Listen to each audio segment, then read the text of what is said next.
تقوا چی هست؟ متقی کی هست؟ تقوا چه قسم حاصل میشه و ما چه قسم میتونیم متقی شویم؟ این بسیار مهم است برای یک مسلمان. در قسمت فهم تقوا در عصر صحابه کرام سلف صالح، صحابه و تابعین و تبع تابعین رحمهم الله، عمر رضی الله تعالی عنه از یک صحابی دیگه پرسان میکنه ما تقوا؟ صحابه عادت داشتن وقتی یک اصطلاح قرآنی را یا کدام موضوع را نمیفهمیدن، اولتر به شخص رسول الله صلی الله علیه و سلم مراجعه میکردن. وقتی رسول الله صلی الله علیه و سلم برشان تفسیر میکرد، قناعتشان حاصل میشد.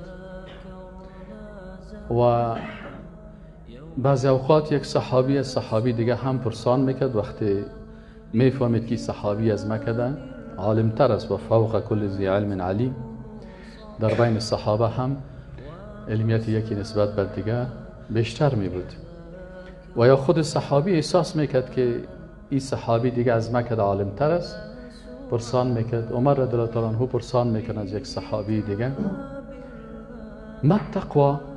تقوا چی هست برادر؟ او برش میگه که آیا در یک دشت خود تصور بکن در یک دشت هستی و این دشت کلش خار است، در منطقه خار است و پاهای تو هم برهنه هست. میخوای از این طرف دشت به طرف دیگه دشت بری، چی میکنی؟ چه؟ عمر رضی الله تعالی عنه برش گفت که بسیار احتیاط میکنم. مثلا اول خوب سیل میکنم که در کدام قسمت خار نیست، چون پای من برهنه است و خارای بسیار خطرناک است. اول خوب سیل میکنم که در کدام قسمت خار نیست، بازم اونجا آستایی که در پای من میمانم، باز سیل میکنم، باز کدام قسمت خار نیست، باز در اونجا پای من میمانم. این صحابی برش گفت که اینمی تقوا هست. چی معنی؟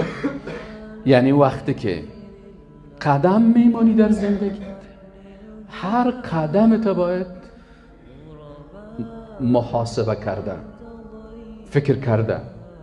هر سخنی را که گوش میگیری، در مجلسی که میشینی، به هر مجلس که چکنی دیت تقوا ویل کی. کم کالی چه آغونده، لباسی که میپوشی، اول فکر میکنی که این پیران را که من میپوشم، این لباس را که من میپوشم، آیا در پوشیدن ازی مشابهت با رسول الله صلی الله علیه و سلم میشه؟ آیا مشابهت با یک کافر میشه؟ چهره من، آیا در چهره من آثار چهره رسول الله صلی الله علیه و سلم دیده میشه؟ و یا هم دشمنای رسول الله صلی الله علیه و سلم چهرهش مشابه چهره یزو میشه؟ در سلمانی هم که میری، همون سلمان برات میگه که اینیش 8 تا عکس بند کرده. این 8 تا عکس که سیل میکنی، یکی شیطان پرست است، یکیش گو پرست است، اون دوست، یکی شیطان پرست است، یکی مجسمه عیسی علیه السلام پرستش میکنه، نصرانی هست، یکیش یهودی است که دشمن الله و رسولش است. سلمانی برات میگه خب آله چی میخوایی چهره‌ت مثل کی برات جور کنه؟ مثل یهود؟ مثل نصارا؟ مثل شیطان پرست؟ مثل دشمن الله؟ مثل دشمن رسولش؟ پس وظیفه تو از برش میگه که نه برادر عزیزم، چهره مرا چهره رسول الله صلی الله علیه و سلم رو جور کن. این تقوا هست.